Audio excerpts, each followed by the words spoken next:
Ciao tutti. Welcome back to Calcio Culture. We got the whole crew here. This is Vos. We also got Logs and Motts. Everybody's back from their sick leave, and we're ready to go. There's a ton of Calcio this weekend. A ton of Calcio last week we didn't get a chance to talk about, and then a ton coming this week. It's really nonstop right now. Calcio's everywhere. You really can't get away from it. Ciao tutti. Good to be back. Sorry about last week. Had to recover from the week before. How's the laryngitis? Laryngitis is really tough this week now. I'm just going back-to-back sickness. First, I'm just emptying my stomach all over the place, and now I'm just coughing up a lung. So all my organs are out to play, but good to be back on it. Very nice to know your health update, Logs. We appreciate that. I'm sure the Paisanos are very appreciative of that as well. I'm doing good. We're healthy. All things healthy. Got the holiday party this week for the work, so looking forward to that. Other than that, just kind of going through the motions. Big news from Vos, though. Big news from Vos camp today, or this weekend. We have one of the longest shouts that we're ever going to have. Congrats to the Vos himself on the big engagement. Pop the question.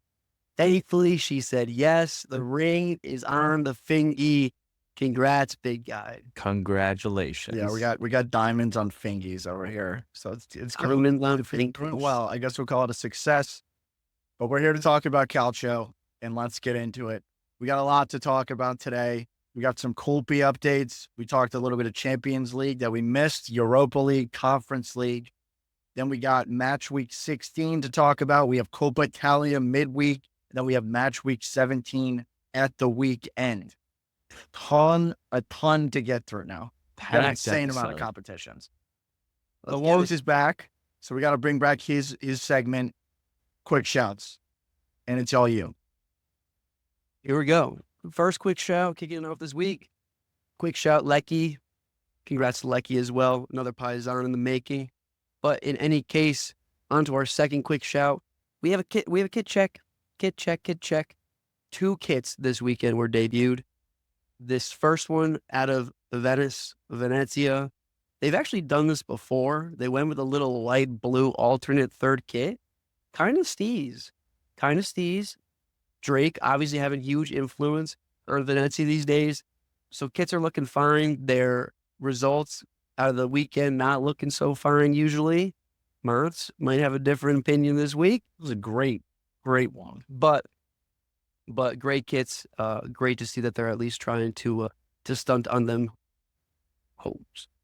Other kit that came out this weekend, which I'm not really a fan of. I don't really like that they did it. It's obviously just a huge throwback for them, but AC had a happy birthday, AC, 125 years old now. They had a new kit released. They had all their boys back. Alexander Pato actually looks fresh to death in this kit. But you just said you weren't a fan of it. Well, Alexander Pato was rocking it, but the rest of the squad was not looking that good. I like these kids. I hated it. It was one of the worst looking kits I think I've seen in a long time. Do something way better. Like, you don't have to just make your kit look like it was built in 1915. Like, I think that was the point of it, though. I know, but make it cool. I know, but I don't know who's buying. Don't make that the point. Yeah, who's buying that? Yeah, probably nobody. But with some like gold, you know what I mean? Like gold in a kit always looks so yeah, good. Kind of like some Centurion vibes. I think there needs to be a rule that you can't throw gold in it unless you win. Unless you won something. Yeah. But yeah, gold always works. Shit, so. But even though, speaking about kits, I think I saw Juve and Inter coming out with 2 more.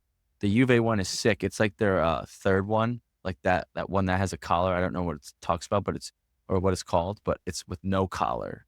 So I might have to pull trigger on that one. That you should pull trigger on. Yeah. 100%. And then Inter's got one too that looks pretty nice. It's all white with like blue lines on it. Pretty cool. Catch Me Dead complimenting an Inter kit, so we'll go from there. Another quick shout here, just in the vein of growing the game. The Super Cup has been announced, and it'll be held in Udine. That is the home of Udinese for you folks back home who don't understand what I'm saying. The lads are loving Italy these days. Super Cup coming to Italy. Italian national team on the up. Serie A, second best league in the world. I mean, best league in the world. Best league in the world. What can we do here? What do you mean second best league in the world? Best league in the world. By funding, at least. Yeah, we don't have the best marketing, that's for sure. Yeah, I think the other thing that people don't know about the Udine Stadium, that's like a world famous. It's a legit stadium. This isn't like we'll throw this to some random team in the Eastern Bloc kind of thing. Like, just a good stadium. It's a really good stadium. Really happy it's happening. The Italian national team play there regularly because of how good of a stadium it is. So it's just cool. Calcio's coming back to Italy. We're seeing it more and more. Yeah, this is one stadium in Italy that all the bleachers and seats can be filled. There's no section that's off limits. Important. Very, very important. Super important to fill the whole stadium. In any case, moving on. Now, I'll kick this to Motts because, Motts, what rinky-dink award did Yildiz win, and where did it come from, and why is this not part of the regular Ballon d'Or awards? This is not a rinky-dink award. This is a major award in European football, the Golden Boy Award. You look up the history of it. The last couple winners were Haaland, Jude Bellingham, Lamine Yamal. I'm trying to think of some others, but it's a pretty prestigious award that was given to Kenan Yildiz this year, and they typically get it right in terms of who they give it to. Typically has a very, very good career. It's a little foreshadowing. So let me read you the last one since 2017 that have won it. Mbappe was 17, De Ligt 18, João Felix 19, Erling Haaland 2020, Pedri 2021, Gavi 2022, Jude Bellingham 2023, and Lamine Yamal 2024. It's a pretty solid list. Did Lamine Yamal win it this year then? Yeah, Lamine Yamal won it, but Yildiz got like there was like how like the Ballon d'Or is like critics vote for it. That's like the Golden Boy, and then Kenan Yildiz won the popular vote. Is the way of thinking about it? Like, people voted for Kenan Yildiz to win it, but the critics voted for Lamine Yamal to win it. Is kind of how it worked. Got it. I love Kenan Yildiz. Lamine Yamal definitely deserves both. For sure. Yeah, I'm not sure. Yildiz is cool. I think this gives us a second though to talk about Yildiz because he has been a bright spot on Juve pretty much all season, I would say. And I think anybody that has watched him even slightly, especially Paul Scholes after this past week, like you see what's there and it's going to get there. I think if you put him into a team that's a little bit better than Juve is right now, you even see that more so. I mean, if you put Yildiz into what Barcelona is, I think he's probably doing similar things to Lamine Yamal, in my opinion. We'll get there with our team. Don't worry. He's going to get there. He's exciting to watch. He's also, I think, because of where we're at, he's getting a lot of playing time, which maybe at Barcelona he might not get all this playing time. And same with, like, look at Arda Güler at Madrid. He's obviously super talented, but can't get on the pitch because of all the talent. So I think Yildiz is in a great spot. He loves Juve. He says he wants to stay here for the future. He says his idol was Alessandro Del Piero. So excited to see his future and how he grows in the coming years. Yeah, and he's only 19, so absolutely so much room to grow. But back to some real awards. The African Ballon d'Or was announced today, and Ademola Lookman takes it home for his phenomenal 2024. The guy was all over the place. African Cup, I believe, was earlier this year. Serie A team of the season. You name it, he won it. And he's Atalanta's best player at this point, aside from Retegui. But I think there's an argument for Lookman. Yeah. But the Ballon d'Or African goes to none other than Lookman. Vos, I know you are a huge, huge fan here. Yeah, I'm a huge fan of Lookman. I'm a huge fan of, I always forget what the African Federation is called. But I really like a lot of the African players, and I like when they get more opportunities. I think Red Bull does it really well. They bring a lot of those guys through. And I just think African players in general need to be more incorporated into like some of the larger clubs because they are kind of not a lot of the time. I don't really know why. They just bring something else to the game, and they just tend to be really good players that kind of go under the radar, which is why I do like that they are kind of giving their own Ballon d'Or. Because a lot of times these guys aren't thrown in the mix because they do have a tendency to give the award to like a French player or a Spanish player over other people for some reason. I mean, obviously Messi's been in there, but there is definitely a bias and it's been there. But Lookman absolutely deserves this. I can't even name another African player that's had close to any type of season that touches Lookman. I mean, the last guy that did anything similar is Victor Osimhen, and he's kind of, I guess, fallen off the face of the earth a little bit. I mean, in the next month or so, we're going to have a bigger discussion on him, I'm sure, in the January window. Well, in some I'm clubs, just it's going to make a big splash technically- there. Technically, Mo Salah is That's your in boy, the- Mo Salah. He's could have won it. I remember a couple years ago, Sadio Mane, I think won it, or maybe Salah won it, and Mane came in second. Those two tore it up a couple years ago, and Salah just seems to be scoring every game. But Lookman did win the European or the Europa League, scored a hat trick. Obviously had a great season, so I think it's well deserved to go to him because last year Liverpool didn't do too much. This coming 2024-2025 season, it seems gonna like be Mo. Salah's already got it locked up. It's going to be Mo. So congrats to Lookman. Way to rep Serie A, especially after Victor leaving and picking up the space there. Last quick shout from my end, and I'll hand it off to Motts for breaking this news to us. But Roma in on Allegri. And I just lied to you guys. I think Vos broke that news, but I would love to hear Motts' opinion here because that is his daddy. I would love to hear my opinion It's first. not my because father. This makes me so mad.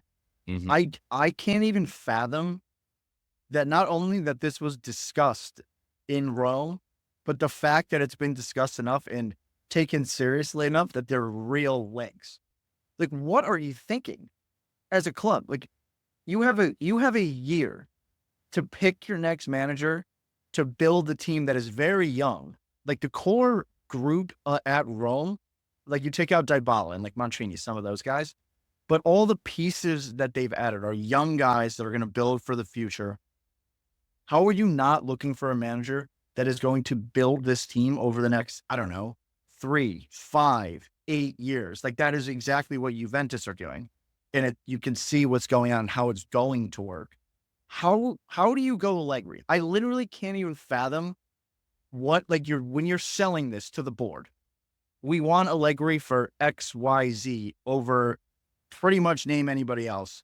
What is on the board that Allegri is going to get you that somebody else isn't? Because I have no idea. Yeah, and just piggyback off of that, I would say, why are you making or trying to make this decision this early on? Like, coaches and managers are going to be sacked this coming summer, as they always are, and more will be open for hire. And right now, you're making a decision with somebody who is open because he has no job, right? So it's kind of like, why are you making this decision? Also, just knowing who Allegri is, right? Does not ever play young players, does not make them into becoming better players. He takes older guys and he's a manager. He's not a developer. You need to give him finished products for him to get the best out of them, because he's not going to develop guys. And Roma are always developing younger players. And also, you're not going to like the way that he plays soccer. Like, he is defend, 10 men behind the ball at all times. It's not going to be fun to watch. I don't think it's going to be a successful appointing. If it happens, I think he'll fail there miserably, but maybe I'm wrong. Like there are so many guys that I can think of off the top of my head that I would have rather gone down this route with, that I think they could very much get, including Pioli. I think Pioli would be a great appointment for this team. He would play all the young guys, play them in the right position. That's a much better appointment than Allegri. Yeah, but he just went to Saudi, and I'm sure he's getting... People go in and out of Saudi all the time, but I'm sure he's getting like managers. 15, 20 million a year. Yeah, but some guys, it's different. Like they'll take that as like a placeholder, and then they're ready to come back. The other guy that I would even like more than this is Gilardino, and he's never managed a major club. Like, I would have more confidence in that project than the Allegri project. And then number 2, on top of all of this, what is Allegri doing different than what you got out of De Rossi? Not much. Like, obviously they're getting a result a different way, but the end result is what you would have had with Allegri. So what are you trying to do? I don't even think he would do as good as De Rossi, because De Rossi made them score goals, and Allegri's not going to do that. Maybe he'll make them win games, but the way that the game has changed and evolved, even in Italy, it's not Corto Musso 1-0 score a goal and park the bus, or invite the other team to try to score and try to break you down, because they will eventually break you down and they will eventually score, as we see so many times. And Allegri is very much 2010 soccer and hasn't changed his philosophy. And you saw that at Juventus. And what would make you think he would change his philosophy if he never did it? If he never changed it at Juve? I mean, before Also, we move on, go ahead, Moons. I was just going to say also my point about you have to pay Pioli a lot. Allegri is going to demand a lot because he's won so much Scudettos and so much trophies. He's not going to be a cheap hire, and you're already paying 3 other managers, right? So it doesn't make sense financially. It doesn't make sense on the pitch. It doesn't make sense to develop players. It doesn't no matter which way you try to spin it or which way you turn, it does not make sense. And even it's so much worse when you look at what other clubs did in the summer. Like Fiorentina went further down the table, got Palladino. Bologna saw what Fiorentina could do with Italiano, got Italiano. Like there are guys in the league right now. Cesc Fabregas, great appointment at Roma. He would turn this team around, I think, very quickly if he got him a full summer with the team. And I think that's something they could probably get done if they wanted to. Nesta at Monza is another one. Fabio Pachechi at Parma is another one. Like these are all good coaches that are modern era, forward thinking, developing your club into a super club that you want to be. If they hired Allegri, they would be set back a lot of years. And that's assuming they stay up this year. Yeah, not to belabor this one, but I think you went a little bit too far to the left. I think there's other managers out there where they can handle this kind of a spotlight. They have a little bit more of a track record than a Nesta or a Fabregas, but they're not granddads like Allegri. I'd be interested to see De Zerbi honestly come back to Serie A. I think that's a good name. He obviously has been struggling in Ligue 1, but his time at SAS and his time at Brighton were certainly promising. I think that this will be a good next step for De Zerbi. I thought he was coming back to Serie A even for this season, but I think it'd be definitely interesting to see him come, get a fresh squad like this, get his hands on some of those guys and see if he can't bring De Zerbi ball to the Capitale. I mean, that's what I said that they should have done this summer in our preview episode 6 months ago. I said that is who they should have gone all in on and stacked De Rossi, and they didn't. I mean, but there's going to be a guy in the summer that maybe shouldn't have been sacked and that you can scoop up being the club that you are as Roma that can push you to a better place than you are than Allegri is going to be able to. I mean, is Graham Potter an option at this point? I don't think so. I mean, even Jose would bring him back before you do Allegri. Allegri is a worse version of Mourinho. Yeah, exactly. Precisely. Yeah. This just makes no sense. It's like nauseating. I don't know who's in charge over there, but this is ridiculous now. Yeah. Let the people pick. They'll pick De Rossi. Speaking of the people, Paisans, let us know what you think. Give us some shouts. Let us know who you want to be appointed in Roma. A lot of different takes here, so we love to hear from you guys. I have one more question for Paisans and for you guys. There's no good segue into this, but it's been plaguing me all week, and I want to get both your opinions because I think it's a good question, and I don't know what the right answer is. I'll start with Motts on this one. I don't know where this question came from in my mind. As a Juve fan, would you swap Pulisic or a Cambiasso for Pulisic? This is a random question, I know. No. Lugs, would you, as a Milan fan, would you swap Pulisic for Cambiasso? I don't think that makes sense for Juve at all. Does it make sense for Milan? I think I would love it. I mean, the only selling point from a Juve standpoint is like look at the Americans going to work for Juve right now. I think it's just automatic chemistry. You saw what Weah did with McKennie against Man City. I think that they can be replicated, and they're all boys from that sense. And to be honest, most of the weak points on AC, Cambiasso can play in all of them. He can play left back, right wing. So like it'd be a perfect fit there. So from my standpoint, I would 100% do it because I think that not that Pulisic hasn't been phenomenal for us, but I think it's replaceable. Yeah, I don't that's think why I that would the say talent and the skill set that Cambiasso brings is entirely replaceable. Being that outside back with the ability to invert, but also be an attacking style player when needed, that's few and far between. But an electric winger who can play the 10 and get hot, you can certainly find that. Yeah, I agree. Cambiasso can play left back, right back, center mid, right wing, left wing. Juventus has enough right wings, left wings, to go around. Like Conceição's playing great. We have Yildiz. Weah's even stepped in and got 4 goals and 2 assists this season. Nico Gonzalez is injury prone, but he can step in and do that as well. So I would not flop that, make that switch. I also just want to say, and I just don't know if this might be well known. I don't know if this is a hot take or not, but I don't think it should be understated how important having Italians are on the roster for a Serie A team. Also, the way that Juventus bought Cambiasso for like $8 million, that's like the best bit of business they've ever done in the history of Juventus, buying that guy and making him who he is. So Pogba. Oh yeah, Pogba was really good as well. Yeah, I think it's an interesting question, just because the reason I was thinking about it is kind of the way, I don't know if it's Western media, that's kind of like that's such a buzzword, but like the media has portrayed Pulisic. In my mind, I agree with you guys. Like I would rather have Cambiasso still. And like Pulisic has been phenomenal this season, but I think still it's like he's good, right? Like Cambiasso is like going to be a generational talent. We can see it now.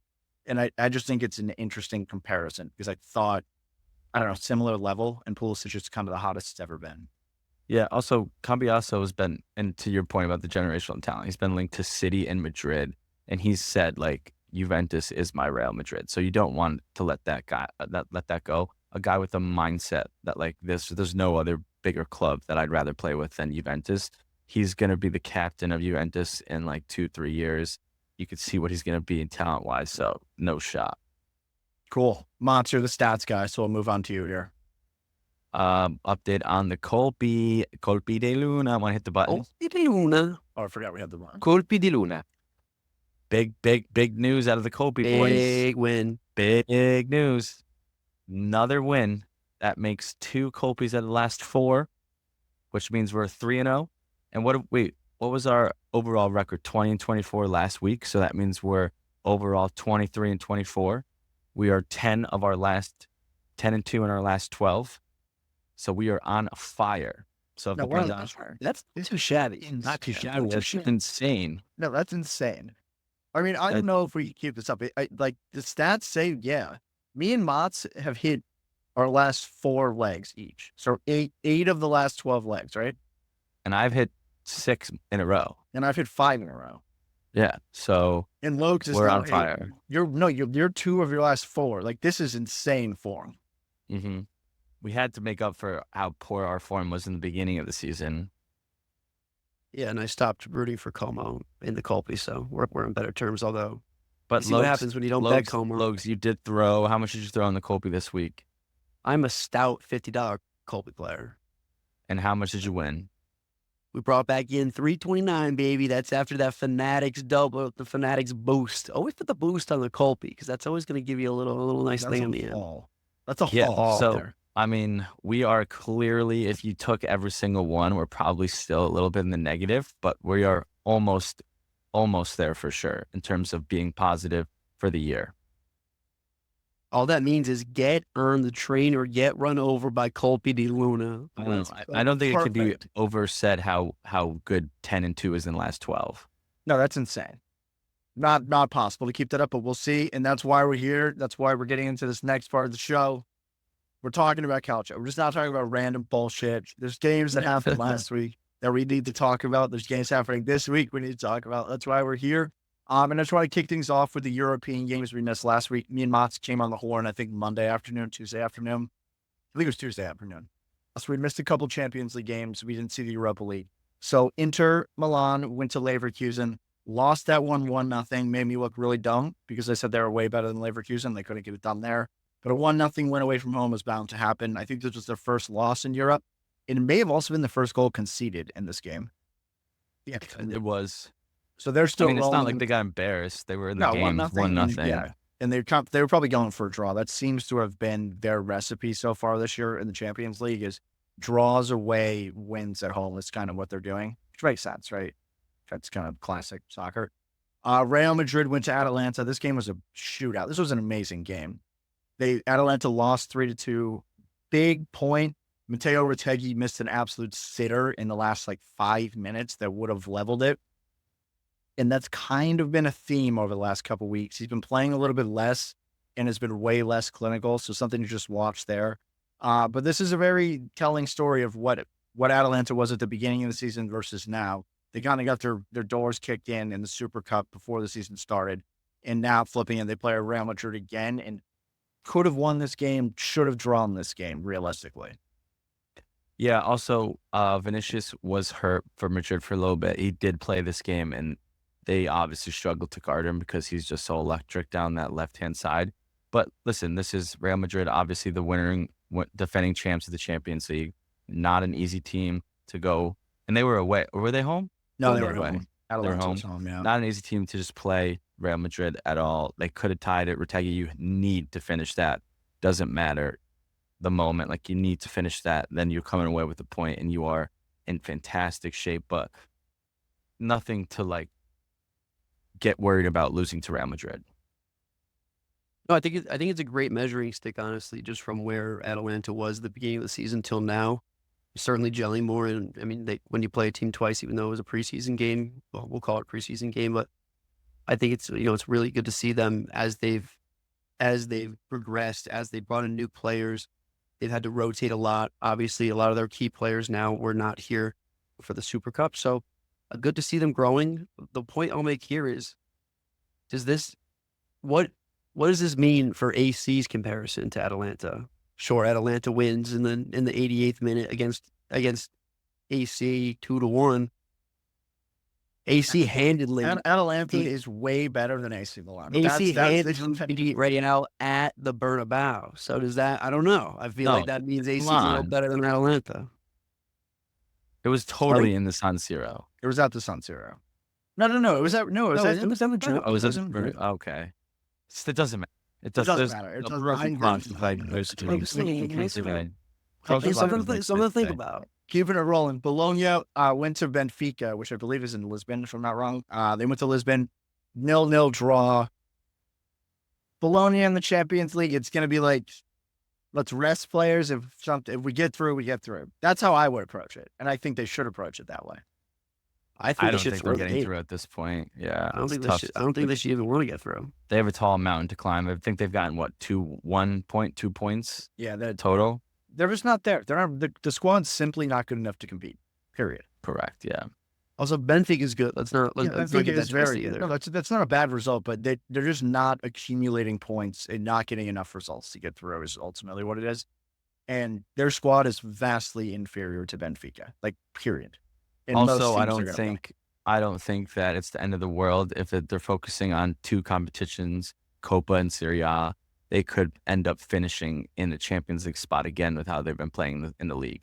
Yeah, definitely agreed. AC Milan hosted Cervena Speda. I said on the last episode of Lokes is here, you got to watch out for those Eastern European teams. That's only when you go there. So at the San Siro, they left it late actually, but they got it done 2-1, which I don't love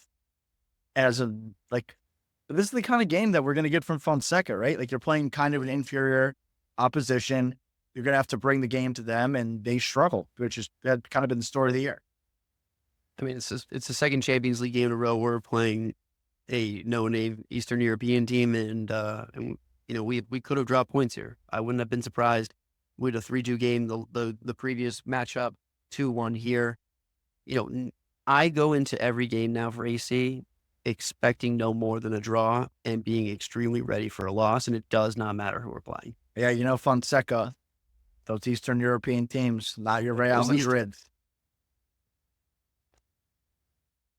I'm never going to stop quoting that. But then the shock result of the week last week. I don't know how this happened. I don't know. Juve's not very good, but they beat Man City, who's also not very good. So I was going to say, I could tell you how it happened. Manchester City is not what they were last year. They are not very good. I think City's lost 8 or 9 straight. And yeah, good thing Juve didn't lose to them because City can't seem to beat anybody.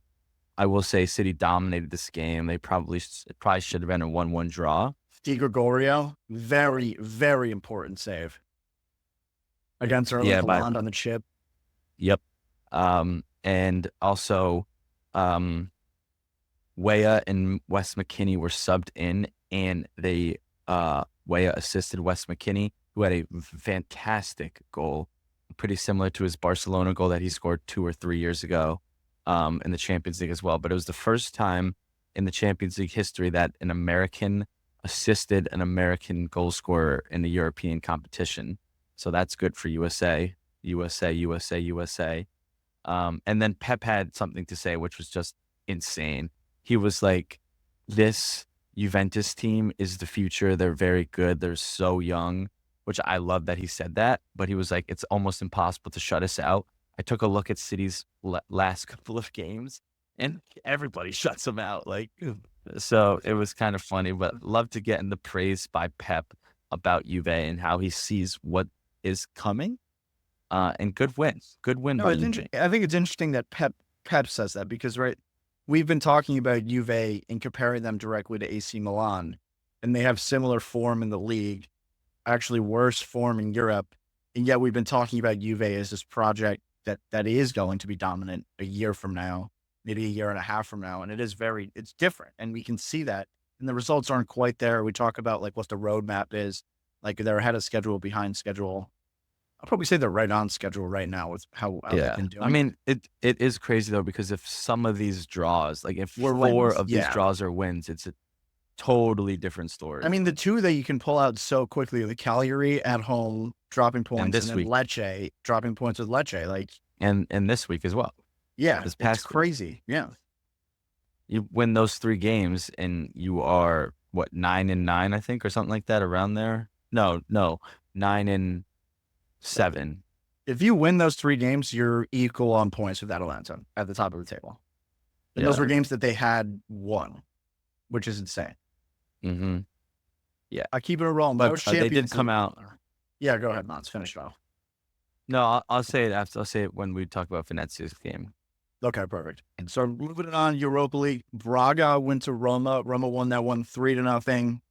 You like to see some goals going in for Roma. That was 5 goals in their previous 2 games, which is pretty good, or even more than that, actually. I thought they won 2-0, but no, they smacked them. So a couple of good games for Ranieri.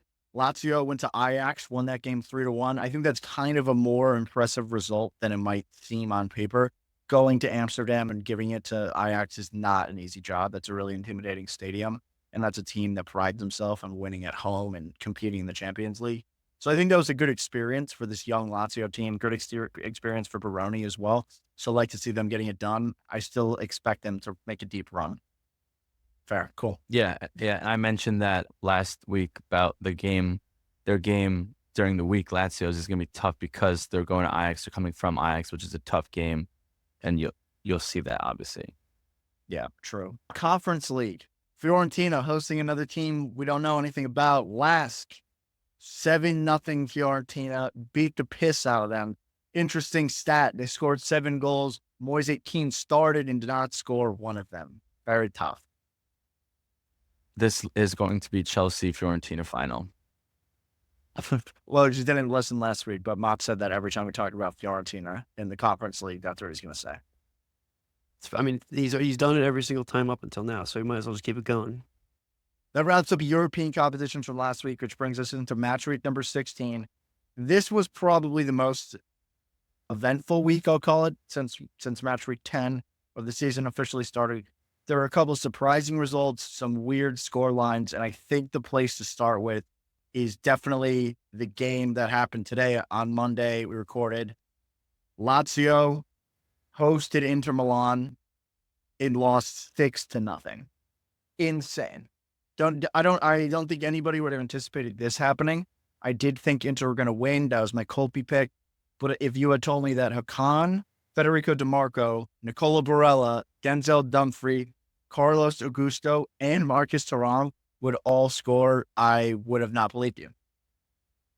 I mean, like, it's crazy that they all scored in the same game. But if you think about it, like, these are the normal goal scorers for Inter besides, like, Carlos Augusto, right? Like, Hakan takes the penalties and always finishes them. DiMarco is their offense on the left-hand side and is known to score goals. Thuram, we know what he's been doing this season. And then Barella, we obviously know he scores some world-class goals, which his goal today was insane. But typically, do they all score in the same game? No. But these are their scores. And then we all know what Dumfries does on the back post. So it does make sense that they all scored, but you don't really see 6 goals in a game ever, really. This was basically 6 goals in 45 minutes in the second half. Basically, so Hakan scored in the 41st, and then the rest came 45 plus. Like, Yeah, but DeMarcos came on the before halftime. oh yeah, church. But Yeah, but it's still in 45 minutes. It's just like from Lazio perspective, just like falling apart against a better team, I guess. Yeah, and Barella's and Dumfries were 2 minutes apart. So I feel like after that, Lazio kind of gave up, and then Inter was able to get 2 more from there. Yeah, I mean, it's hard when you go penalty and then they get another one right before the half. You go in the locker room, they're buzzing, you're absolutely devastated. They get 2 really early ones in the second half, it's game over from there. I mean, you're not coming back from that. But the thing from me is this is finally what I would expect out of Inter. I wouldn't have expected it necessarily against a Lazio, who's been really, really hot. But you look at the scoreline, 4 out of the 6 goals assisted by their defense. 4 out of the 6 goals scored by their defense. Very Inter. I mean, we'll call their wingback. We're going to call them wingbacks. That's what they are.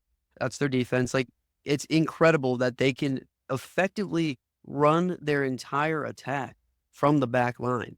Granted, you have Thuram, who's second in the league in goals right now, and you have Lautaro, who was a Golden Boot winner last year and arguably a Ballon d'Or recipient contender. But they're pummeling a top 6 team in Serie A right now with their defense. It's incredible. This is the type of game that is why I'm still backing Inter to win the Scudetto. Like, this kind of game, even though you're an Atalanta fan? Even though I'm an Atalanta fan. Because this is exactly why, though. This is the type of game that Atalanta would, like, get into the gunfight with and sometimes lose. Inter, clean sheet, away from home, win.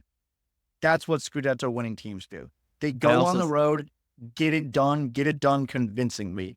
And Inter have played the top competition this year so well and consistently, and then have been I mean, this is off of last week when they beat Parma 3-1 and destroyed them. Should have had a clean sheet in that one too. They can just do it to everybody in the table, and there isn't anybody I would feel confident beating them. Like, Atalanta on any given week, it's a little bit scary. Like, they might lose. Like, some of the goals might not go, and they're gonna concede. And on Inter, you kind of expect them to not concede.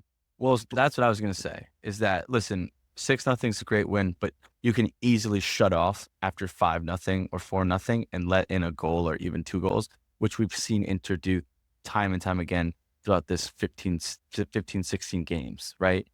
And to stay plugged in and to stay concentrated for full 90 minutes to get the clean sheet, I think is, not many people will talk about that because they're going to talk about the 6 goals, obviously. But for Inter, I don't think it's ever been scoring has been their issue this year. It's been staying locked in for 90 minutes and executing a clean sheet, which, even though it was 6-0, it's good to see them not allow a goal. Yeah. I mean, for me, they're the best team in the league. And again, with Lazio, they are not prepared to compete with a team that's this good yet. They're a very good team. They look good against some of these other teams. Like we talked about with Fiorentina, like that was a great win. Like some of those games are great. They're not ready to be on the same stage as Inter Milan. They are not that good. I think that there is their middle of the week game played a factor. Like Ajax is typically a Champions League level opponent. You're going to the Netherlands.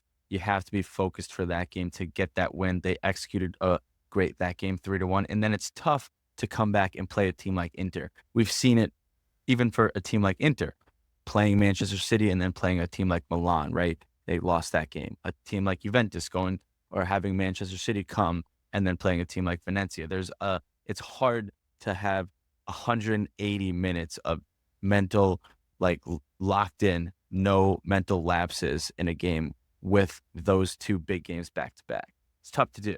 So yeah, I think that plays a little bit of a factor. Myself, they didn't beat Fiorentina. They beat Napoli. So they beat Napoli twice and then beat Ajax and lost to Inter. Like, that's a tough run. That's a very hard 4-game stretch. Yeah. My thing here is when you talk about why Inter is the best team in the league, I think it comes down to, I look at Atalanta and Yes, 100%. And I said this before the episode. Arguably one of the hottest teams in all of Europe, not just Serie A. You look at teams like Napoli, very, very good. You look at teams like Fiorentina, who had been on an absolute scorching tear. Same thing with Lazio. But all of those teams are in a moment of time right now where they're just clicking. And I think the perfect example is Retegui for Atalanta. Like he was driving their team for a month and a half, and he slowed down. I think Atalanta slowed down just slightly. Obviously, have still gotten the results that they've needed for the most part, or in the last 5 of their 5. So, and I think they're undefeated in the last 9 in Serie A. But they've won 9 straight, not undefeated. They've won. They're 9-0. Yeah. Okay. Yeah. They haven't dropped a single point. But that's why I wasn't.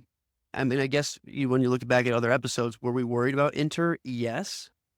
But that's where they proved us wrong in that this is where that experience of this team and the consistency of this team, not only just this year, but year over year over year, is kicking in because they're going to get it.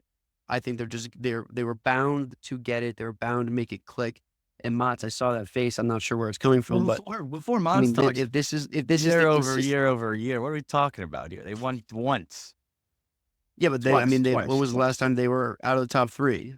Conte, they haven't been out yet. Inzaghi, Scudettos, I'm considering the same team. Yeah, so they won twice. They won twice. Okay, but they haven't. It's not. It's year over year. Yeah, but what I think, to Logan's point, in something that we see with like great teams, is they give, like with Manchester City is the best possible example. Every December, every January, apart from maybe this year, they might actually be dead. December and January, everybody's like, oh, this isn't City's year. They're in 3rd place. They're 2 points off, 3 points off. They haven't been as good. And they just continue to get better. And it's kind of like with, I'm trying to think of the others. We've had this argument before. I agree. We've had this argument before. And Juventus did that a ton in their 9-year reign where it was like, this is not Juventus's year. And they somehow grinded it out. That's not Inter's DNA. It's just not, like, flat out. Like, they haven't won enough in the last 5, 6, 7 years to know how to do that. Yes, they won it 2 years ago and 4 years ago, but they haven't done that enough to be like, we know how to do it. Like, City won 4 in a row. Like, they knew how to do it. And I see your point, and it makes sense, and it could happen. I just don't think it's not in their DNA yet.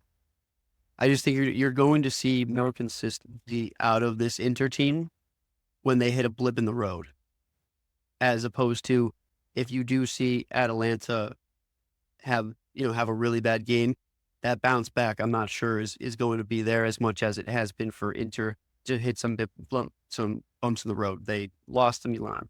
They tied Genoa to being up 3-0, but they've come back and they have results like this against Lazio. So I do think that it was just bound for them to get back on pace. We'll see if the other teams will be able to keep up that pace. That's going to be the. I agree with that. I don't think it's Inter's. I don't think it's be Inter dropping points as much as it are other teams going to simply outperform their expectation. Which, at this point in the season, there are a ton of teams that have done that, and that's the scary part, especially for a Juve and an AC. That you have Lazio, you have Fiorentina, you have Atalanta playing the way that they have been. If they continue that trend, that's a scary situation for a lot of those fringe teams. Important to note, game in hand for Inter. If they win said game in hand, they would be even on points with Atalanta in first place. Which brings us into our next game. Mm-hmm. Atalanta went to Cagliari, notably hard place to play, and won it 1-0. I'm very surprised that Atalanta won this game 1-0. If you were telling me it was going to be a 1-0 game, I fully would have guessed Cagliari won. Well, the MO for Atalanta has been over 2.5. They get hit almost every single game that they played. So for them to hold a clean sheet, even though Cagliari's offense might not be that great, I mean it's a tough place to go to Sardinia these days. And so good for them to hang on in a situation like this, because in my mind, that's a team that could easily have just given up a shit goal at the end, and then you drop points and you're sitting tied with Napoli again. Yeah. Also, just to read some stats here, Atalanta 2 shots on goal, Cagliari 8 shots on goal. So I think you could look at this game, and they both had a total of 12. You could look at this game and say Atalanta got lucky that they got 3 points. It should have been Cagliari should have put one in at the end to tie it 1-1. Not a very Atalanta type of game here, but Not at all. very, very good win for them. And this is what I said before. Like, usually Atalanta would drop points in a game like this. Definitely. This is how you win the Scudettos, win these types of games that you got outperformed in. You get all 3 points. Yeah, and it's going away. Getting wins away from home is big. It's not about just getting a result. You got to get the wins. You kind of pull points off of where you're not supposed to pull points. And for Atalanta, this is the kind of thing that has hurt them in years past. Last year, 2 years ago, 3 years ago, Atalanta probably don't get this done, and they probably do concede that goal and even maybe draw or maybe even lose this game. And that's why they're top of the table. And we're kind of waiting, right, for Atalanta to be what they used to be. Like, when are they going to slip up? And of all the teams we've seen here, we've seen Fiorentina slip up now. We've seen Lazio slip up now. Atalanta hasn't yet. And we've seen Napoli slip up twice in a row against Lazio. Is Atalanta going to do it, or are they going to run this through the whole year? And nothing is saying that they're not going to do it, because we've talked about how good they've been every game and the number of chances they've created, and now have kind of sorted out the defense. And then we get Scalvini back soon. Like, this is the year, if there was a year, I would say. Yeah.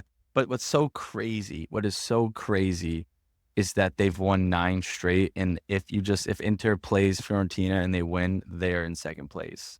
That's insane. And I know I just said it's not in Inter's DNA to know how to grind it out, but like, Atalanta couldn't be playing better, and they would still be in second if it wasn't for the game at hand. And Fiorentina's not an easy team to go win, so we can't just give Inter 3 points there. But that's just crazy to think. Crazy. 9 wins in a row. I mean, when Napoli won the Scudetto, we kept on asking ourselves, like, when's it going to break? When's the system going to break? When's Inter going to come back through, or Juve going to come back through and overtake them? It never happened. And I can totally see that this season that may be the case, where every other team around them are dropping points here and there. They're dropping points here and there. And Atalanta is just grinding out wins week in, week out. Not even really. I mean, a lot of these wins are not just a grind, but just week after week and just consistently grabbing those 3 points.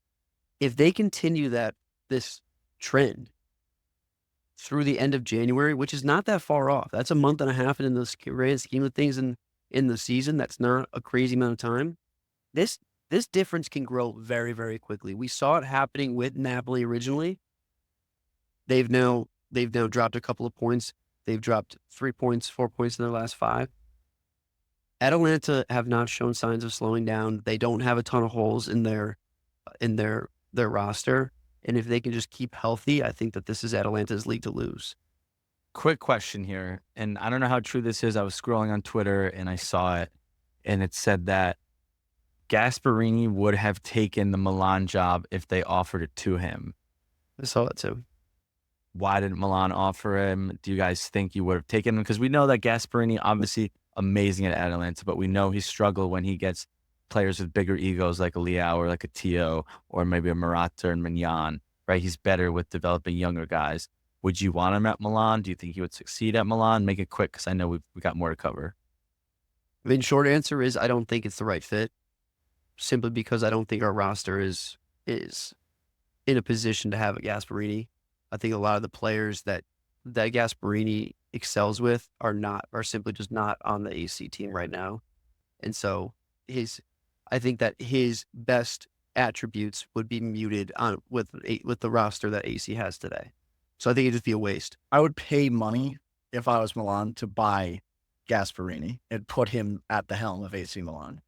Gasperini, very simply, is one of the best managers in the world. He is a better manager than Paulo Fonseca. He's 1,000%. He's a better manager than Stefano Pioli. And he's a better manager than probably everybody in the league currently outside of Antonio Conte. So yes, Milan should have offered him the job. I mean, no, I guess my answer was a little misconstrued. Yes, we should have 100% offered him the job. I guess I was more speaking from Gasperini's side, to be honest. Yeah, for Gasperini, I would have said no. He is. No, I don't know why he was quote unquote interested. I'm not sure that's even true. I did see those headlines and those storylines come out, but from my perspective, if I'm Gasparini, I'm staying so fucking far away from that AC team. It's not even funny. I would relocate Atalanta from Bergamo anywhere else in Italy to get as far away from that AC Milan team. Well, my guess would be that because of what happened this summer with Atalanta and all the signings they did make, this may have actually been like very close to happening. And it was, I'm either going to Milan or you're going to give me a better team. Like that very much could have happened. And Yeah, that's why I mean, we're he seeing met this. with Atalanta and said, like, I want players and I want to keep Coop Miners. And Atalanta obviously pushed to keep him and they signed a bunch of players. But I just want to, like, Gasparini has gone to a big, like, he did coach at Milan and was terrible. It was the year after they won the treble. He lost 5 games in a row. And people said he can't manage people with big personalities. He's succeeds in smaller clubs, getting more out of them. So just curious to know, but he might not succeed. He might not have succeeded at Milan. So that could be the reason why they went with Fonseca over Gasparini. Perfect. Brings us Yes, to that does. Milan. Makes it perfect. At the San Siro, dropping points once again. 0-0 to Patrick Vieira's Genoa. Notable things here. Theo Hernández was dropped from the team from Alex Jimenez to play at left back. And then Rafael Leão was the captain. Yeah, I mean, that on surface level, that doesn't seem that crazy, but when you really do think about it, I don't think Leao's ever captained AC. So this was the first captaincy for Leão, which shows really how far he's come this season, especially from being previously benched and previously only having a couple minutes a game under Fonseca. So for him to come out and be the captain wearing the band, I mean, that's great to see. I'm glad that Leao's back. Theo being benched, certainly not a surprise. It's been talked about. I don't even think this is the first time he's been benched this season. But thankfully, to a certain extent, his agent came out after the game and said that they respect the manager's decision and that, you know, the biggest priority for Theo at the moment is to renew with AC. So I'm hoping if this does really go so south and so sour that Theo ends up leaving, we don't lose him for free like we've always done. We lost Akan for free. We lost Donnarumma for free. It's kind of been our MO for the past couple of years to just let people walk. But before I get into the game, Motts, you had something to say? I was just going to say another notable thing was that, and I don't know if I'm going to pronounce this right, Matteo Liberali started as well in the number 10 spot. Important misses for Pulisic, Ruben Loftus-Cheek. They had to plug some holes, essentially, is what happened. A lot of injuries, Pulisic namely. I think even Tammy came off at half because he wasn't fully fit. So a lot of plug and play. I mean, my 3 themes here, just not to echo myself from the last 13 weeks, 16 weeks, because it's the same fucking story over and over again. My biggest themes here are, 1, Reinders. I mean, you cannot argue that Reinders is not a top 3 midfielder probably in Europe at the moment. He is phenomenal. He gets the job done by himself.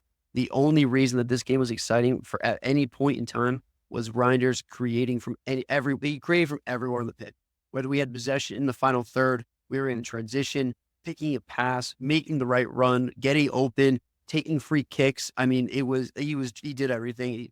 Reinders is a world-class player at this point. There's no discussion to be had there. And then my other theme here is that I don't know if it's really the right place nor the time, but I do like Fonseca's openness to bringing our star young players up to the real squad. Camarda came into this game. He actually took off Liberali. Liberali started this game at the 10. So I don't know. That's bullshit. You can't, that's what you need to do. Like, that's an Italian thing where you praise a guy for playing a young guy. Like, if he's playing in England, that's just, he's going to play. The better player's going to play. Like, I want to be done with this. Like, oh, thankfully he's playing our young player. Like, he play the better guy. Give him the chance. He scored 400 goals in 300 days. Like, he scores goals. Like, play him. Well, my one counterpoint to this is that when I have seen Camarda play in some situations, and Liberali did it in this game as well, is that they don't have the presence that a first team player typically has. Physicality. Same thing with Yildiz. That's 100% not their fault. These guys are kids. They're Yeah. 16, 17, 18 years old. Yildiz at the beginning of the season didn't have presence. He These guys, gets bodied off the ball. He still gets bodied off the ball. well, it's not even getting bodied at the ball, but they kind of just they disappear in the flow of the game sometimes because they just get eaten up by it, which is totally fine. I mean, it's going to happen, but that's why you have to play them, because and Yildiz has come into his own person over the season, and it's happened very quickly for him. I don't know if it happened so quickly for Camarda and Liberali and Zanoli, I think is his name. Terracciano hasn't been able to do it, but I've liked Terracciano. I do like no, Terracciano's good, but he gets eaten up by the moment as well, is my point. So in a game like this, where this again just was another must win for AC. You look at the results around the league, Fiorentina dropped points, Lazio dropped points, Juve dropped points, Bologna won. We needed to win this game, right? We needed 3 points out of this, and if we are, we're 2 points back of Juve with a game in hand. This is a game we need to win, so I'm not sure that's where you are experimenting. Regardless, it's unfortunate that we couldn't get it done. We had a lot of chances, especially in the first half. Tammy fucked up a bunch of shots. Morata is a moron in the second half. It was like going from one bum to another bum. That's what you were getting with Morata. They're both that. That's what they I know. didn't expect anything different. Hand up. Let me listen. Hand up. I was wrong. I had much higher hopes for this duo coming into this season, just considering their past. And I thought that they were, I had this whole thing about nose for goal and that they were going to run away with this and have a really low floor. They have fallen through that floor into the goddamn basement. Morata in the second half, first of all, has one shot set up by Reinders on a beautiful layoff on his left and just completely fucking shanks it because he thinks he's Lionel Messi. He's not. You need to just get that on frame. Then, a couple moments later, it's on his right foot, and he tries to fucking mash it home from the 6-yard box and goes off the crossbar from the 6-yard box. I think a guy with Morata's experience cannot be doing that. Yeah, but yes, his experience, but Morata is playing exactly how I'd expect him to play, the way he's played his entire career, which is like good at getting everything ready to score and then not finishing it off. And Tammy Abraham is kind of the same thing, just a more athletic build. And not as good on the ball or passing. I don't want to spend too much more time on it because I think Logan really covered a very good job of AC Milan. The one thing that I'll say, and I probably should have said it when I interjected about the changes, this is not the game you bench Theo. Theo's one of your most creative offensive players. Pulisic is out. Loftus-Cheek is out. This is not the game to go send a message to Theo because he doesn't get back defensively. That's who he is. He gets back for France because he's not their best player. So he knows I have to be more of a team player.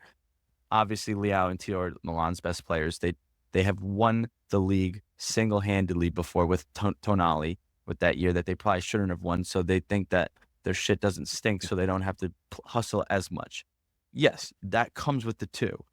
In a game like this, when your most informed player is injured and another player who last season had 10 goals and 10 assists isn't playing, you have to play Theo, you have to play Leão because they can create a goal like that, like they did. Who they play last week that they scored? They scored in 3 seconds. Atalanta, right? Yeah, Atalanta. Yes, Atalanta. Yeah, you have to play them. You cannot bench him in this game. That's the one thing that I'll say. I would even say that, I don't think Theo has been bad enough where he deserves to be benched. He hasn't been his best, but Emerson doesn't guard that back post. Emerson Royale plays the same position and has an actual replacement, and he hasn't been benched. It's like, what message are you trying to send? Because if you're the left back and you're playing at a better level than the right back, and yet you're getting benched and he isn't, that doesn't make sense. Because when Calabria has played, he's been better than Emerson, but I mean, they're just sticking with Emerson for some reason. It's clearly an attitude thing because he did the same thing with Leão and he wasn't afraid of whatever game that he did it with, that he wasn't playing Leão. So it's 100% an attitude thing because, okay, in what world are you playing Noah Okafor over Leão? Again, not a great game to pick. I agree with you both on that point. I don't know if this is just Fonseca, just trying to pull a power move. I really don't know. It worked with Leão. Maybe it'll work with Theo. Remains to be seen. But again, I belabored it. I said I wasn't going to belabor it, but I did it anyways. But it's the same. It's more the same from Milan. This is getting very close to. It's a throwaway season for me. We're not there yet, but we're getting there. Pioli in. Flip side of things, Patrick Vieira's Genoa, great result. 0-0 at the San Siro is one of the hardest things you can do, especially for like a lower level team. Any results at the San Siro you take as a win 100% of the time. When we can flip it, moving on from there, or Lokes, you anything, or are you good? No, I mean, I was just gonna, flowers to Patrick Vieira. I mean, yeah, I think since I forget when exactly he was appointed, but I'm pretty sure 1 win and 2 draws have not lost yet. Yeah. Yeah, really good. Part of me we thought it was kind of weird that Genoa fired him at this point in time, but it might have literally just been Patrick. Like they reached out to Vieira and he was just like, yeah, I'm kind of down. So like, all right, fuck it. Fire this guy, get this guy in. Yeah.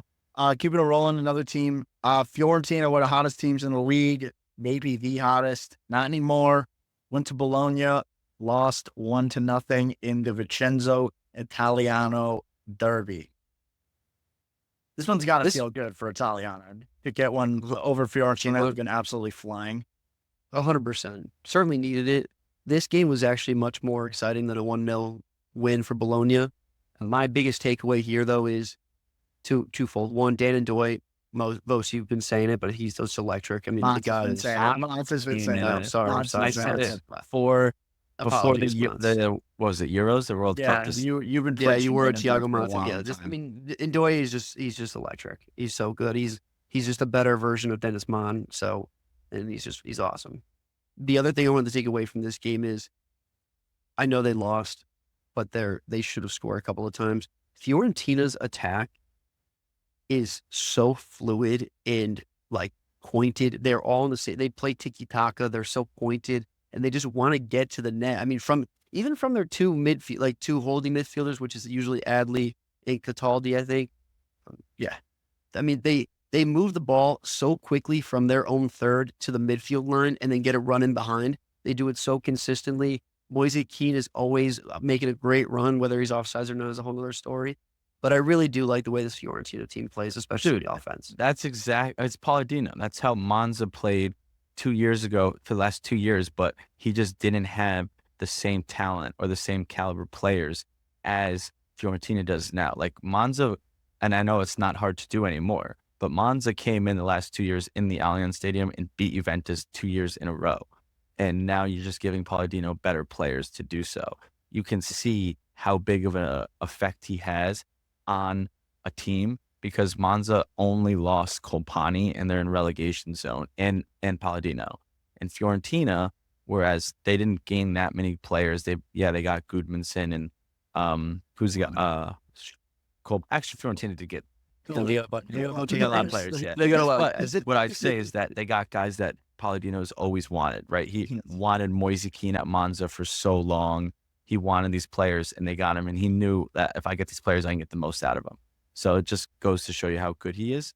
But Italiano fired up the boys, got the job done, which coming off a tough tie to Juventus is good for probably Italiano to get that 3 points. But at the end of the day, this game probably should have been 1-1. I agree. But Italiano was juiced after the game. You gotta love.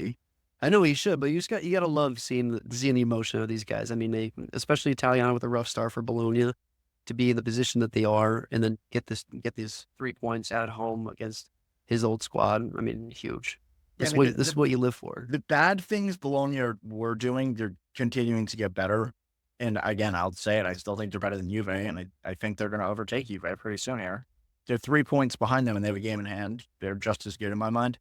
For Fiorentina, one thing I didn't like from Palladino is benching Sautil for Beltran, because I think he's been a real bright spot, and he fits kind of like a counter-attacking player, I think a little bit better than Beltran. And my guess is that would have worked well in this game against an Italiano team that loves to be on the ball. But who knows? It maybe made no difference. He rotated. Well, when Sautil came in, he was really, really creative. Yeah, he's a really good player. They ran the offense through him in the second half. I would say he's better than Beltran, and that's the guy that deserves to be dropped, although he was great in Gudmundsson's absence, but you're not going to bench Gudmundsson. I mean, that was probably your biggest signing of the summer. Like hindsight, it's Moise Kean, but Goodmanson was definitely the highest caliber guy they brought in. And he hasn't even been up to speed yet, really. Like, I think this was his first start in like months. You're on mute, Motts. Yeah, Goodmanson has not been playing game in and game out, and he definitely was their biggest signing of the summer because he was part of the team of the season for the Serie A, and Moise Kean scored 1 goal or 0 goals last year. So, that was a good win for Bologna. They're flying. Yeah, a couple of other games. Napoli went to Udine, won this game 3-1. What I liked about this one for Napoli is they went down 1-0 pretty early, and what I would expect from an Antonio Conte team's kind of struggle to get back in the game, maybe like eke out a 1-1, maybe a 2-1. Getting 3 goals is pretty big. And Romelu Lukaku back on the score sheet, really important for this team if they want to make a run. correct. Also, very different game for an Antonio Conte team. 70% possession probably has something to do with them going down 1-0 and having to battle back. But you also like to see when they got up 2-1, they didn't sit back. They went and hunted to put the game away, and Zombo was able to do that in the 80th minute, got up 2 to put the game away. Also, they were able to do it without starting Cavada or even playing Cavada. David Neres, I think, first start of the season in terms of the Serie A. So that's good that they're able to get 3 points without one of their key players. I mean, at the beginning of the season, we were going to say they might not be able to get the points without Kvaratskhelia, and then that's a big one. Keeping it rolling. Venezia, the team that is confirmed getting relegated, went to Turin to not play Torino. They played Juventus. Yep. And they tied a 2-2 shootout. Should have won. Allianz. They should have won, I'll tell you that much. Listen, I mean, it's more of the same from Juve. They cannot score a goal from open play. They scored a goal off of a corner kick, which is a great flick on from Thuram. Gatti was able to put it away on the back post. Good finish. And then they just had 2 lapses defensively. Gatti wasn't guarding his man on a set piece. And they should have lost. It was 2-1 going into the 90th minute. And Conceição put in a ball or put a shot in, and the goalie saved it, and he kind of hit it towards the side, and it hit off of, well, who I think was Douglas Luiz's shoulder to then hit a Venezia guy somewhat on the hand, but it was on his body. Was not a handball. Gave it to Juve, but still, even though Juventus gets a handball and a penalty, you know that Dusan Vlahovic might not make the penalty. So still a lot of work to be done to score the penalty. Thankfully, he did, to barely get the point, undeserving point, because it wasn't a penalty. It was not a penalty. But listen, Juventus cannot score from open play unless it's Conceição curling it in or just going on an insane run, taking on 3 men on the right and then sweating it, right? They just can't seem to score from open play. And I need a lot of changes. I think that Yildiz should play the 10. I think that Mbangula should start on the left wing. I would drop Coop Miners or play him as a double pivot. I would no longer be starting him. I think he creates stuff, but he just doesn't. There's something going on where he cannot. And Yildiz was playing so good at the 10 the start of the season, and Mbangula was playing so good as a left wing. So I get you spent 50 on Douglas Luiz, who can't play, and 60 on Coop Miners, who hasn't been doing a lot. But you got to switch something up. I'd even go as far as this. I would play Locatelli at a center back, and then in like a John Stones libero role where like he plays midfield, but he's as a center back, because Juve defend with 3 when they're on the ball, and they're on the ball 70% of the time. I hate that. So Locatelli can just come up, right? And he's great. He's got great defense, so he can defend. But Coop Miners, you got to switch it up. We haven't scored from open play since, I mean, we did against City in the Champions League, but it's just so stagnant and so slow.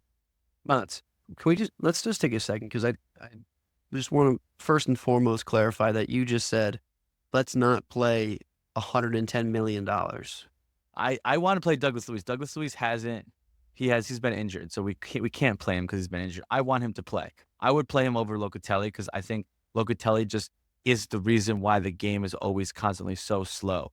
All he wants to do is send a diagonal ball in the air to Yildiz. Or possess it and pass it backwards. I think Douglas Luiz is a forward player. He looks to play forward. I obviously want to play Coop Miners. I just think he's struggling right now, and I would try Yildiz at the 10 and a real left winger as a left wing, because Yildiz Yes, he can play left wing. He likes to shade to the left, but he's more of a 10 than he's a left winger. And Bangula is more of a winger who wants to stay and hold that width. He wants to play on the touchline. Chiesa would have been good to have there too. Well, as a guy who followed Thiago Motta very closely last year, as you did, why is he struggling so much to make the most out of what we thought was arguably the best midfield on paper in Serie A? I think it's because why it worked so well last year for Bologna is because he had Ndoye on the left and Orsolini on the right, and those two loved to hold the width. They were real wingers. And then he had Xerxes and Lewis Ferguson, who were able to. Lewis Ferguson was able to play as a 9, and Xerxes was able to play as a 10. And Xerxes was able to play as a 9, and Lewis Ferguson was able to play as a 10. So they were able to interchange so well and make in-cutting runs because you had to guard Orsolini and Ndoye because they were so wide. We don't have any width because Yildiz wants to be in the middle. Koop Miners wants to be in the middle. Cambiasso wants to be in the middle. We're all centered in the middle, and they don't move for line-breaking passes. They just stand there. And Locatelli only passes it backwards. So that was the key, is that they were so wide, and Xerxes and Lewis Ferguson were so fluid. Dusan can't do what Xerxes can do and come back and play those passes in. Koop Miners can do what Lewis Ferguson can do, but if you don't have a striker that can leave the space to let Koop Miners in, it's not going to work. And if you don't have a winger that wants to stay, like Conceição holds that width. He loves playing wide, And and he's he'll cut in. the best player on the team consistently right now. And he'll cut in. Yeah, he by far the most creative, and he'll cut in with the ball. And I also think, as good as Cambiasso is, and as I just said, I want to keep him playing that inverted left back coming in as center mid just takes up more space and makes Koop Miners not play as close to goal as he should be playing. There's a lot of shit going that they need to figure out. And there's a whole season to figure it out. So I'm not too worried. We haven't lost in 24, 25 straight games. So it's not like it's the sky is falling. We just need to figure out how to win. Really, really important. Nico Gonzalez is coming back. In that, I think Dusan is going to get knocked out of the team very quickly once Nico Gonzalez is at 100% fitness. He can play that Xerxes role, hopefully. Yeah, I mean, Koop Miners in Nico Gonzalez makes a lot more sense than Dusan. The only thing I'm a little nervous about is Nico is so physically small in terms of playing back to goal. Like Xerxes is such a big guy and so strong and can hold the ball up. Can Nico do that? But he's definitely way better on the ball. So we'll see. Yeah. I would. Hey, Dusan's you got a problem. tomorrow. Juventus has Cagliari in the Copa. Why not fucking mix it up? Play Mbangula, play Yildiz, try to play Koop Miners as the pivot, play Douglas Luiz and Koop Miners as the pivots, play Locatelli as this. Like, why not? Why not? Right? Who cares? If you lose the game, who cares? Because I thought trophies are the most important thing. They are, but right now you got to play with the lineup, and you don't do it during. You need to win the Serie A games. You can't do it during Champions League, or maybe do it at practice. Well, in any case, we had a little battle at the lake. Lugs, what happened there? the little lads by the lake got it done. It was honestly, if you watch this game, first half was a spectacular game from a set piece standpoint.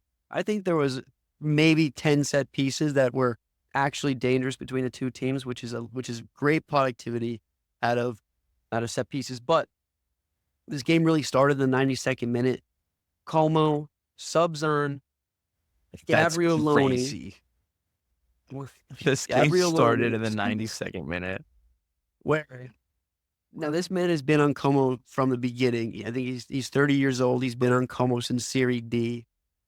He comes on the field, and I think Nico Paz plays this ball in. Nico Paz had a great game. Plays this ball in front post. Gabrielini, it kind of just hits him. I'm not even sure that he redirected it. Just hits like his shin guard and makes Vilar. But that brings him up to 1-0. Como in the 92nd minute. Gabriel fucking Loney goes crazy. He doesn't even know what to do with himself. He's running around like a chicken with his head cut off. He thinks he wants to pop the tarp, but then he doesn't. And then he climbs over this like metal safety net to get into the fans of Como. He's going nuts. He's the first player, I believe, to have scored for the same team in Serie D, Serie C, Serie B, and Serie A, which is a crazy stat. Nonetheless, this game ended 2-0 because in the 96th minute, Gabriel fucking Loney's on a breakaway by himself, and he's like the grandfather of the team. So obviously he's looking over his shoulder. Who does he see? Who's over his shoulder? Nico Paz. He lays it off to Nico Paz. Nico Paz gets on the score sheet 2-0. Little lads by the lake go crazy. Okay, enough with the play-by-play, right? We saw the game. I think what Roma's worried about is he didn't even say, very important, that they beat Roma. Yeah, Como beat Roma 2-0 at home. At this point, it doesn't even matter who they beat because they finally won a game. I think what Roma should be worried about here is, I think they thought that they found something in this 3-4-2-1 that we talked about last episode, Bose, because they deployed it against Braga in the Europa League, and it worked again, 3-0, right? But they had Pellegrini. We were wondering what role Pellegrini would play. They kind of had Pellegrini play in the Salamaker's role, and they had Soulé play. They had Soulé off the right, playing the El Pellegrini off the Shaarawy way. left, Yeah. And then this game again, they 3-4-2-1, and Dybala was that 9, like you said. In this game, they went back to it with El Shaarawy and Salamakers, and it didn't work. They did change Enzo Lefebvre in for Paredes, but that's not too big of a switch. I know they changed. Who did you say? Mancini came out, but those aren't crazy switches, right? You would expect kind of the same product, but they only had 1 shot on goal in 6 total attempts, while Como had 7 shots on goal. So clearly, this might not be the best lineup, but do you change it up again? I think you stumbled upon something, and it's not going to work every game because I just don't think Roma's good enough to do it every game. But I think you stick with it. Yeah, you have to stick with it. This is the only consistency we've seen from them. And to start again and Ranieri having to kind of like figure out how he wants to play, who he wants to play, because part of this now, what's important is he has people that he wants to play in specific areas for specific reasons, which we didn't really see with De Rossi and we didn't really see with Juric. The other thing is you can't really change things because you're 2 points clear of relegation. And the system that you started to use got you a point, 3 points, which we haven't seen in a really long time. So you kind of have to stick with it. It is scary times for Roma. Like 2 points clear is really, really scary. And it's not really funny. Like they could go down. Like we're pretty much halfway through the season now. We have a couple games to go until we get there, but they're in the relegation battle right now, which is insanity given their squad depth. Yeah, and watching this game though, no one's thinking they should abandon what they have going here. I mean, like I said, Como's first goal was kind of a fluke. He wasn't even trying to get it. It just hit his leg and it made the goalie. They gave him a second goal because they've got everyone forward because it's the 96th minute. They're trying to score. They're trying to tie it up. Roma was creating throughout the entire game. It just so happened that a lot of their shots either got blocked, a little bit off target, or they just couldn't get that final product going. But from what we've seen, there's no reason to mix it up from here. This seems to be the most consistent they've been all season. And Como just is 8 shots on goal for Como. That's their MO though. They want to get you. They want to get attacking. They're going to have shots on net, but they usually give up a couple here and there, and Roma just couldn't take advantage of that. Story of the season for them, but keeping it rolling. Empoli hosted Torino, lost the game 1-0. Really bad result for Empoli. They have been sliding, and they are back to Empoli that we kind of had anticipated. They're really dropping points left and right now. I don't know what happened. I think they changed how they wanted to play. For Torino, they needed to get one. They hadn't had a win in a long time, so big for them. Notably, Scottish lad, Che Adams, 45 yards. Screamer for loads. 45 yards. Great one. Was the boy. He put one away. It was a fluke, but good goal for him. But this was literally just a 0-0 game with one shot from half field. Lecce hosted Monza. They won that game 2-1. Lecce continuing to get it done against the teams that they need to beat. They got 2 wins in their last 5, 2 draws, 1 loss. That kind of form keeps you up. For Monza, 3 losses, 2 draws, sitting on 19th place on 10 points, looking really dark there. Keeping it rolling to another team you've been really harsh on, I would say is probably better. Hellas Verona, they went to Parma and won a 3-2 game there. This is a little bit of Parma from the beginning of the season showing immaturity. This is a game they are better than Hellas Verona, I would say, and would have liked to see them get it done. But both these teams kind of sitting pretty now, I guess. Verona, not Verona, still down there, but they needed a win. Verona's 1 point clear of relegation. Parma even on points still. So insanely tight. Bottom 9 still. Crazy. Well, I mean, you just talked about Lecce. I mean, last time I was on, they were in 19th. It's been 2 weeks. It's been 2 results from then, and now they're in 14th. So this table moves incredibly quick down to the bottom, and you cannot be just giving up loss after loss after loss, which is what Verona had been doing. They get 1 win, they're out of the relegation zone. Again, moves quick. Got to be on top of it. Ferris Bueller said it the best. Keeping it rolling.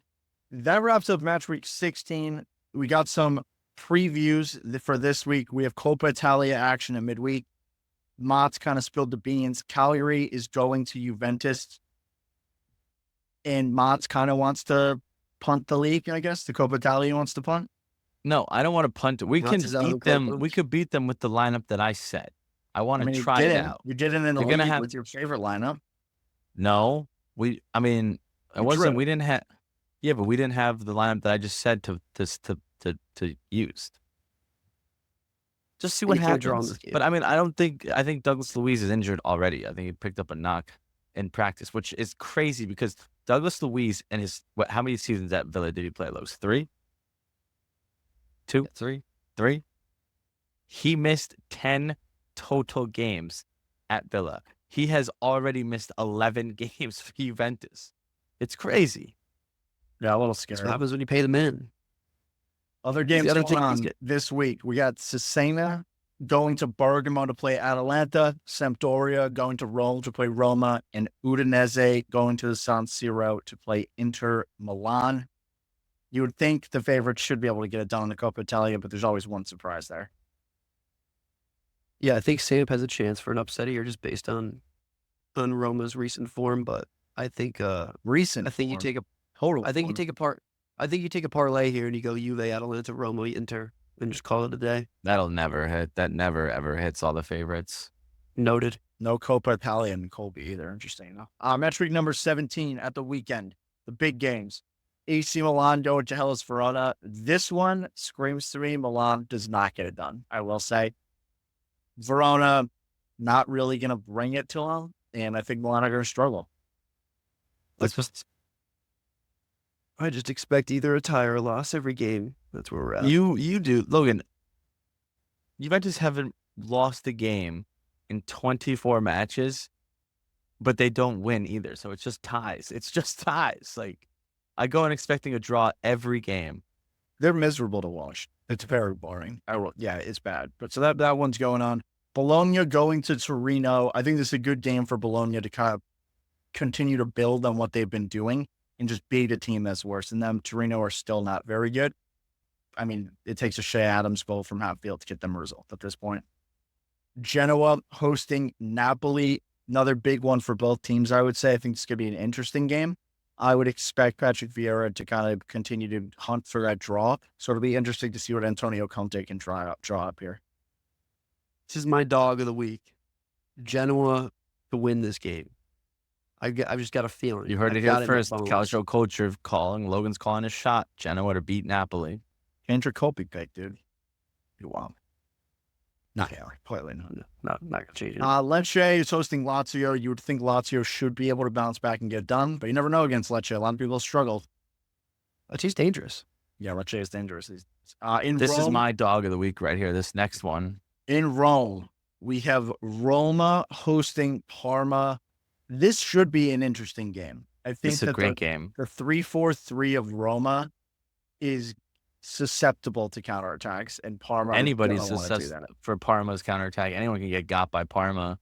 And Parma's going to be hungry after they just lost to Verona. Roma don't know their left foot from their right hand. I think Parma get this done. I want to be shocked. That would be a good one. My It's a game of shout. the week in Venice. We got Venezia hosting Cagliari. I love this one. We got 18 against 20. I think it's going to be a great game. I'm really excited for it. I think it's going to be a lot of goals. I think this is going to be like a 3-2 kind of game. I see Cagliari pulling it out, so I'm really excited for this one. You guys can shake your head all you want, but I love the Calcio. I love the boys from Sardinia, and I'm going to be tuning in. We appreciate you tuning in. I better get a play-by-play for that one because I'm certainly not watching that game. No, your play-by-plays suck. Dude, I just looked. AC Roma Parma 6:30 in the morning on Sunday. Oof. Love to watch that Watch the replay. Yeah. You'll figure it out. In Bergamo, we got Atalanta hosting Empoli. I don't see any way this is an Atalanta -1.5. I kind of change my take now. But I feel good about Atalanta in this one at home. They've been really good there. In Monza, we got Juventus taking a visit. I wish I was confident. I'm not. I might take the draw. I think it'd be a great bet. It's as bad. Dude, if I bet my $100 on Juventus to draw every game, I'd be, because that's always plus like 250. I'd be so rich. Do it. Put your money where your mouth. I can't do it. No, I have been off of the gambling train because Juventus has lost me so much money. All right, cool. Yeah, Motts is done. Besides the cold beat, besides the sprinkle on the cold beat. In Florence, we got Fiorentina hosting Udinese, an Udinese team that I still think is going to continue to slide down the table. And I don't see Fiorentina losing 2 games in a row here with how much firepower they have and Goodmanson coming back into the team. Fiorentina should have this in hand. Last game at the San Siro, Inter Milan hosting the Lads by the Lake. This is the type of game that I could see getting out of hand, like the Lazio game. Yeah, 3-0. It will get out of hand. Certainly will. I would love to see Como. Just to maybe show a little bit of maturity and not lose 9-0. Maybe just lose 2-0. That'd be kind of cool. I think that's a win for Como. Clean sheet for Inter and a comfortable 4-0 win. Yeah, I would say 3-0 or around there. It's not the end of the world for Como though. And you're not going to beat Inter at Inter. No, they might. This is like we're going to a free ticket to an Inter game for them. Yeah, that's match week number 17. Before we go, we've got the hottest segment this side of the Atlantic. Colpi di Luna. Colpi di Luna. Colpi 10-2 in the last 12, 2 out of the last 4. We're trying to make it 3 out of the last 5. If we go 2-1, we will officially be above 500. We have to do it. I really, really like all of our picks this week. I'll kick it off because I picked the Friday game, which I will say, picking the Friday game is sick because if you hit, you have a cash out option, and then there's only 2 more legs to go, right? Also, that's basically it. Then you should throw more on the other legs, or you can potentially hedge pending on it. So I really, really like taking the Friday bets. And so that Friday game is Verona, Milan. And I'm going with what has made me hit 5 in a row or 6 in a row. I don't even know how many in a row because I just hit all my bets from now on. Made me battle back. I was like 2-8, 2-7. Now I'm 500. We're going to be positive after this week. Classic Motts over bet. Life's too short to bet the under. Milan, Verona over 2.5 coming in at 140. A little bit of value here. Went back to the -130, -140 that I've been riding lately, but that's okay because I've been hitting. That's a cocky Motts right there, but you have the right. I mean, 5 in a row. It's not Atalanta status, but you're getting there. I'm going with the value this week. I think that this is mispriced by the books. I don't think that they know this Bologna team, and I think this +155 Bologna money line, even though they're going to Turin, you got to take that. Not Juventus. Not Juventus. Go to Turin to play Torino, and +155 was just staring at me. This Bologna team's hot. Take it Italiano or take it home. Yeah, that's a good one. I love that. That's a great bet. My pick, less value than I'm used to giving. All the last 5 that I've hit have all been plus odds. So I will say that. Pretty good. This one is not. I got Lazio money line at Lecce -145. They may have gotten beat up at the weekend, but I don't think this team is going to let it happen twice. That's my thought. Bounce back week. You'd hope not, especially against Lecce. I mean, Lecce has been dangerous, but you really do hope that Lazio can bounce back. Yeah, minus 145 brings the full Colby from match week 17 to plus 625. Pretty fat one, honestly. I think Logs really boosted us there. But you guys know the drill. Take it singly, parlay it, round robin it, sprinkle, put your whole bank account on there, take out a mortgage, whatever you got to do. You bet the Colby. We're gonna get it done. Plus 625, $100 down, taking 725 back, baby. Solid one. But with that, guys, we're done this week. Next week, we'll be touching base on what happened in match week 17, what happened to the Coppa Italia, and we'll be taking you into Christmas and New Year's. Yeah, I was going to say Merry Christmas, but then I realized we are recording before Christmas, right? Or no? No answer. I mean, we're going to record on the 23rd. We're recording on the 23rd, so yeah, we should be recording. But if not, Merry Christmas, Happy New Year, Happy Holidays from Calcio Culture. Vos, congratulations on proposing. Paisans, like, follow, subscribe. Do not be a gagoots, and Forza Calcio Culture.